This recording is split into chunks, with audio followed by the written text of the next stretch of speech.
सभी साथियों को मेरा नमस्कार। मैं आपका दोस्त सुरेश जोशी।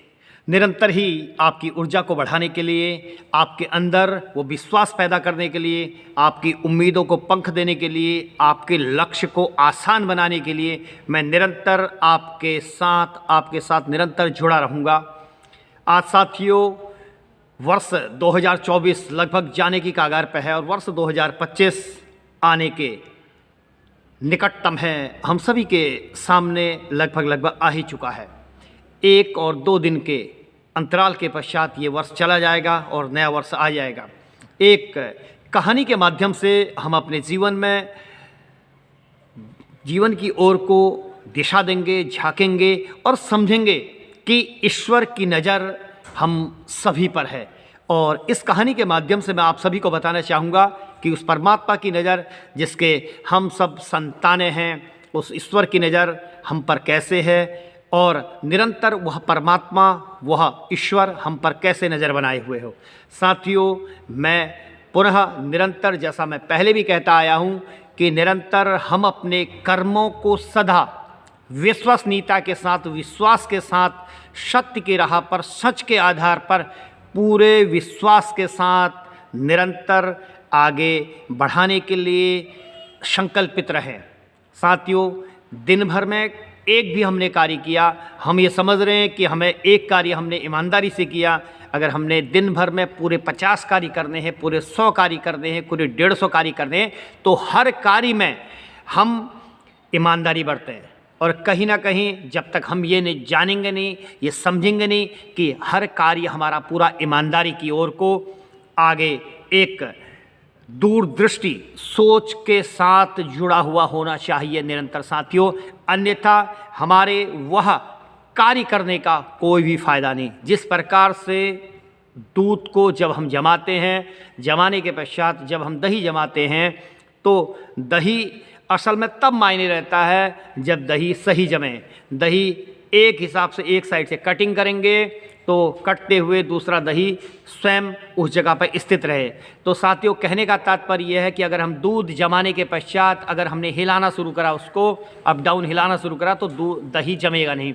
उसी प्रकार से हमारे कर्मों का प्रतिफल भी हमें तभी पूरे विश्वास के साथ, पूरा विश्वसनीयता के साथ तब हमें प्राप्त होगा जब हम निरंतर, नियमित, सही और सत्य की राह पर चलते हुए अपने कर्मों को निरंतरता, अपने कर्मों में निरंतरता लाएं। जब भी कोई व्यक्ति अपने कर्मों में निरंतरता नहीं लाएगा तो साथियों, वह लक्ष्य पाने में उसका लक्ष्य बहुत ही दूर निकल के चली जाएगा। ये छोटी सी कहानी के माध्यम से मैं आप सभी को बताना चाहता हूँ कि एक व्यापारी, बहुत बड़ा व्यापारी था, और व्यापारी अपने घोड़ों पर दांव लगाता था। उसका एक घोड़ा, सफ़ेद रंग का एक घोड़ा था, जिसका नाम था लायन। लायन नाम का वो घोड़ा बहुत ही सुंदर और बहुत ही खूबसूरती के साथ जिस जगह पर भी जाता तो हर जगह कुछ महफिल में अपना रंग जमा देता था। कि कहने का तात्पर्य, जब घोड़ों के साथ दौड़ता था, उसकी खूबसूरती से ही लोग उसको प्रसन्न कर लेते थे।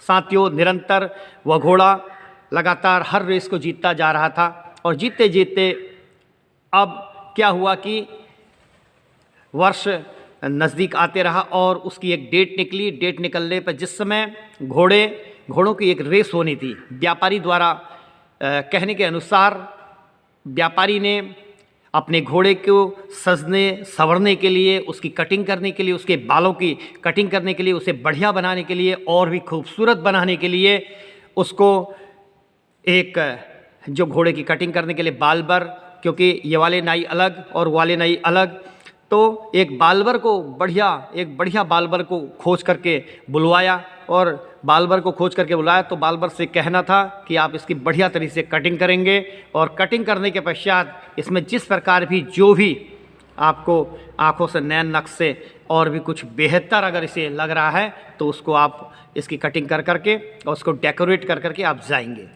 और ये सब सारी वाली बातें क्या, क्योंकि व्यापारी का काम बड़ा था और उसमें क्या था कि व्यापारी की रेस, घोड़ों की रेस होने वाली थी। तो जब जाकर के व्यापारी अपने अन्य कामों में लगा हुआ था और जब वो डेकोरेट करने की बात आई, उसे जिस व्यक्ति को बुला रखा था, जिस डेकोरेट करने वाले व्यक्ति को बुला रखा था, सजा धजा करके उसने सब सजाया धजाया और उसकी कटिंग वटिंग करी। कटिंग करने के पश्चात जब उन्होंने देखा कि बाकी तो सब सारी चीज़ें ठीक नज़र आ रही हैं, और देखते देखते उसने घोड़े के पैर में देखा कि उसकी नालें जो घिस गई थी। अब जब उसकी नालें घिस गई थी तो उसने देखा कि बाकी सारा काम हो ही गया है जो मुझसे कहा गया, लेकिन नालों के लिए मुझसे नहीं कहा है। लेकिन उसके पश्चात जब उसने अपने उसमें जाना कि आज जब घोड़ा आगे रेस करेगा तो उसे नालों में कहीं ना कहीं परेशानी होगी, तो उसने क्या करा साथियों कि उसकी नालें पुरानी वाली निकाल करके उसे बढ़िया तरीके से उसकी नालें बढ़िया लगवा दी। और जब बढ़िया नालें लगवाई तो घोड़ा रफ़ एंड टफ़ हो गया, बिल्कुल बढ़िया सा हो गया, और वो दौड़ने के लिए बहुत अच्छी तरीके से तैयार हो गया। अब साथियों देखिए कहानी का अगले आप कहानी छोटी है पर मर्म बड़ा है। आप इसका उदाहरण देखिएगा। जब उसके पश्चात वो पैसे लेने के लिए जाता है कि व्यापारी से कहता है कि मेरा कार्य हो गया, और कार्य होने के पश्चात जब उसे 2000 या 3000 असरफी, पहले के असरफियों के हिसाब से बात होती थी, उस असरफी के हिसाब से जब उसकी बात हो गई, बात पूरी हो गई, तो वो लेकर के चला गया। और जब लेकर के चले गया तो व्यापारी और व्यापारियन दोनों को उसमें रेस में ये था कि उसमें मालिक और मालकिन स्वयं बैठेंगे। अब क्या था कि अगले दिन जैसे ही घोड़ों की रेस होने वाली थी, बैठ करके मालिक और मालकिन स्वयं बैठने की बात आ रही थी, तो सभी घोड़े लाइन में आए। तो अचानक से जब 10 बजे का या 11 बजे का जो टाइम था, उस टाइम के आधार पर जब उसने सोचा कि अरे हमारे घोड़े की तो नाल के विषय में एक ध्यान में आ रहा था कि यार इसकी नालें ठीक नहीं थी करके, वो कब आया उसके ध्यान में, सुनिएगा। जैसे ही हम बैठते हैं, बैठने के पश्चात जब घोड़े आगे की ओर को जाते हैं, और जाते जब आगे चल करके एक घोड़े या 2 घोड़ों में इस तरीके से देखा गया कि वो घोड़े गिर गए, और वो नाल के कारण गिर गए साथियों। अब उनके घोड़े ने वह रेस जीत ली, और जीतने के पश्चात जब उन्हें समझ में आया कि जब अस्तबल में बदवाने की बात आ रही थी, और उन घोड़ों को देख करके जिन घोड़ों जो नाल के वजह से घोड़े गिर गए, तो जब वो घर पे आते हैं और उस दिन उनको काफ़ी ढेर सारा, उस जीत के हिसाब से उन्हें ढेर सारी असरफियाँ, लाखों असरफियाँ उनको मिली, और उसके साथ साथ मान सम्मान उस व्यापारी का जो पूरे एरिया में था, जो पूरे विश्व में उस व्यापारी का मान सम्मान था, वो उसे मिला। तो साथियों मेरा कहने का मतलब ये है, उसके पश्चात जब वह व्यापारी घर आया, तो घर आकर के जब उसने देखा कि पुरानी वहाँ नालें अलग पड़ी हुई हैं, उस समय उस नालों को निकालने और लगाने की, क्योंकि घोड़े की कीमत ही हज़ारों असरफियों के बराबर थी। तो जब उसने देखा कि यार ये नाल निकाल करके किनारे रखी है और नई नालें इसमें लगाई हैं, और उसके पश्चात मैंने नालों के लिए कहा भी नहीं था, वो नाल लगा करके यहाँ से मैकेनिक जा चुका है और उसने बगैर उसके पैसे भी नहीं लिए।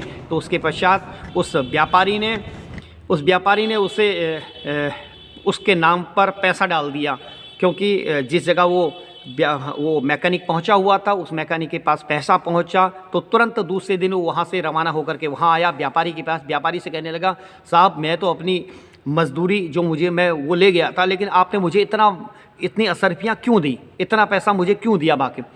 तो व्यापारी का कहना था, तुमने मुझे आज जिस समाज में जीने के लिए जो इज्जत दी, जो समाज में जो मुझे मान सम्मान दिया, आज मुझे इस घोड़े के स्तर से मिला हुआ है, और वह भी मुझे तब मिला कि जब तुम्हारे द्वारा क्योंकि मेरे कहने के अनुसार तो आपने वो उसके नीचे जो आपकी उसके चलने के लिए जो एड़ियाँ थी, उस एड़ियों पर आपने जो लोहे की ठुकाई करी, जो नालों की ठुकाई करी, उसके विषय में मैंने नहीं कहा था। लेकिन उसके नहीं कहने के पश्चात भी आपने अपना कार्य पूर्ण जिम्मेदारी के साथ किया, और सबसे बड़ी बात है कि उस कार्य को करने के बाद, जबकि मैंने नहीं कहा था, तो आप नहीं भी करते तो चल जाता, लेकिन आप नहीं करते तो आज मैं रेस जीत नहीं पाता और पूरे समाज में मेरी खिल्ली उड़ाई जाती, क्योंकि निरंतर मैं पिछले लंबे वर्षों से वो रेस जीतता आया हूँ।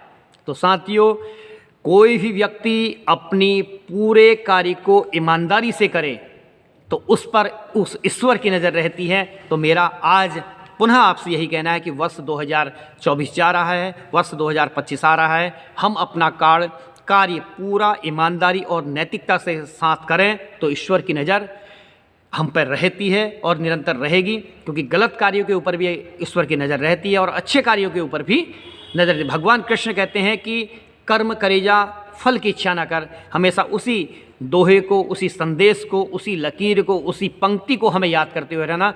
फिर मिलूँगा, आपका दोस्त सुरेश जोशी निरंतर यूं ही मुस्कुराते और हंसते हुए आपके अंदर नए जोश, नई उम्मीद, नई किरण को पुनः नया एक प्रभाव को जन्म दे करके पुनः मिलूँगा। आप सभी का दोस्त सुरेश जोशी। जय श्री राम।